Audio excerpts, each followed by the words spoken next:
ನಿಮ್ಮ ಅಳಿಯಾನೆ ನಿಧಾನ ಗಾಡಿ ಓಡಿಸ್ತಿದ್ರು. ಸ್ಪೀಡಾಗಿ ಬಂದ್ರೆ ನನ್ನ ಮೇಲ್ ಬಿದ್ದು ಹಿಂಸೆ ಕೊಡ್ತೀಯ ಅಂತಾನೆ ಸ್ಲೋ ಆಗಿ ಬಂದೆ. ನಿಧಾನವೇ ಪ್ರಧಾನ ಅಂತಾರಲ್ಲಮ್ಮ, ಅದನ್ನ ಫಾಲೋ ಮಾಡ್ತಿರೋಂಗಿದೆ ನಮ್ಮ ಮಳಿಮೆಯ. ಅಪ್ಪ ಅಮ್ಮನ್ನ ಕರ್ಕೊಂಡ್ ಬರ್ಲಿಲ್ವಾ? ಇಲ್ಲ ಮಾವ, ಮನೇಲಿ ಕೆಲ್ಸ ಇದೆ, ನಿಮಗೆ ಹೇಳೋಕ್ ಹೇಳಿದ್ರು.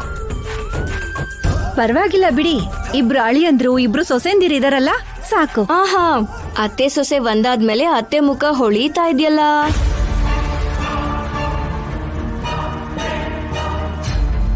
ನನ್ಗೆ ಹೊಟ್ಟೆ ಉರಿತಾ ಇದೆ. ಪ್ರೀತಿ ನಾಟಕ ಆಡಕ್ಕಾಗದೆ ಸಾಯ್ತಾ ಇದ್ದೀನಿ. ಯಾರೋ ಮನ್ಸಲ್ಲಿರೋ ಮಾತನ್ನ ಹೇಳ್ದಂಗಿತ್ತಮ್ಮ, ಗಂಟೆ ಹೊಡ್ಕೊಂಡ್ಬಿಡ್ತು.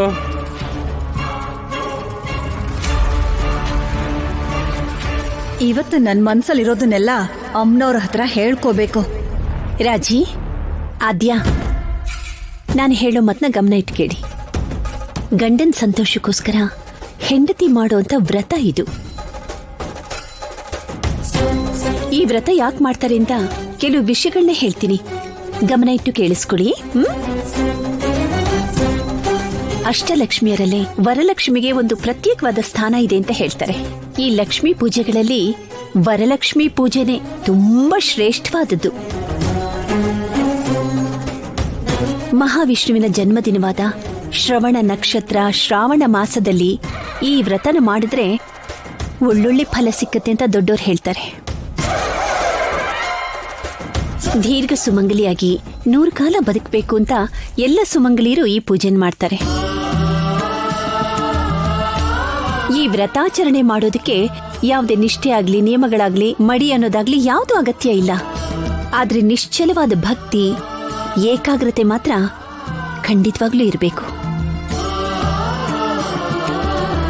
ಇವತ್ತಿನ ದಿವಸ ವರಲಕ್ಷ್ಮಿ ಪೂಜೆನ ಮಾಡ್ಬಿಟ್ರೆ ಅಷ್ಟಲಕ್ಷ್ಮಿ ಪೂಜೆ ಮಾಡಿದ ಫಲ ಬರುತ್ತಂತೆ.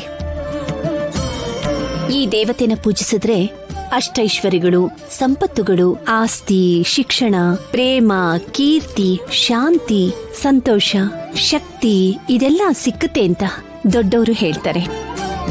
ಅರ್ಥ ಆಯ್ತಾ? ಆಯ್ತು ದೊಡ್ಡಮ್ಮ, ಅರ್ಥ ಆಯ್ತಮ್ಮ.